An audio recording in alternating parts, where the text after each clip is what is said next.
Hey guys, welcome to this new episode of This is China. It's a new series. I'm talking about just some things that are very relevant in China right now, very relevant aspects of life that are talked about all the time. And today's episode is going to be about education. Education in China is something that's talked about a lot here, of course, since I'm a teacher and all of that, but it's also discussed in America as well. We have our own little stereotypes about Chinese education, so I'm going to talk about what the education system is like here and the effect that it has on students and all of that kind of thing. So basically I think that Chinese education, it severely limits the creative attitudes, creative minds of students, as well as limits the ability for innovation, and it hurts the economy. It teaches students they don't value themselves. It's really not a good system.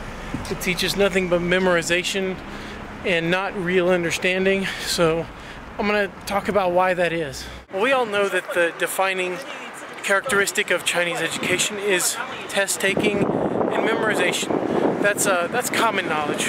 You know, that's one of the stereotypes that we have, is that all Chinese people are really good at taking tests, and that actually has a basis in reality. Chinese students go through life based on what test they're going to take next, whether it's the Gaokao, which is the college entrance exam, or whether it's the CET or the TEM or the TOEFL, the GRE.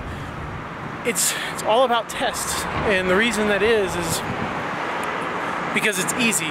It's easy to create a system that's based on tests, especially with China's population. The population of Chinese students compared to, well, any other nations is ridiculous. There are more students in China's primary schools than there are in all of America's schools combined, more than all of those put together. Just think about that. And it's easy to create a system for those students where they just pass tests. It's easier for the teachers to teach. It's easy to just give the books and say, memorize these. Although it puts a lot of pressure on students, and it just fosters memorization and not actual understanding. And that's a big problem. You know, while we don't memorize all kinds of information like Chinese students do in America, we understand the who, what, when, how, why, and especially the why. We use critical thinking to further our education and things, and that's something that is completely absent from Chinese education. There's absolutely no discussion in most classes. There's no questions that are asked of students. The teacher talks and talks and talks, and there's a general attitude of, you know, oh, you're just a student, I'm the teacher, you listen to me, I don't care what you have to say. And that beats the students down and teaches them that what they think is not important and that they don't know anything, which is not true. And it really discourages students from having their own ideas. And, you know, there are some people that would argue with me about why that is, but it doesn't matter why. That's just the way that it is here. There's no discussion, there's no dialogue in class. So the students never believe that what they have to say is valuable in any way, shape, or form. And that's really sad. The natural result of this, a whole nation of students who don't believe that they can create and who don't learn to think for themselves, is exactly what's happened, is that we have a nation of Shanzhai products, or imitation products, and imitation economy. Everything that China has created is a copy of something else, somewhere else in the world. You know, they copy all the designs for their smartphones, they copy all of their internet websites from designs from other countries. You can see fake everything here, and there's very little in China now that's original to the country that they didn't take from somewhere else. And that's a direct result of education. I remember when I first started teaching at the school here, I asked some of my students to have a little discussion amongst themselves and to tell me their opinions about, I don't remember what the issue was, but I asked them to get together in small groups and discuss something and then tell me what they talked about. And this look of confusion came over their faces, and like it was like they'd never been asked that before.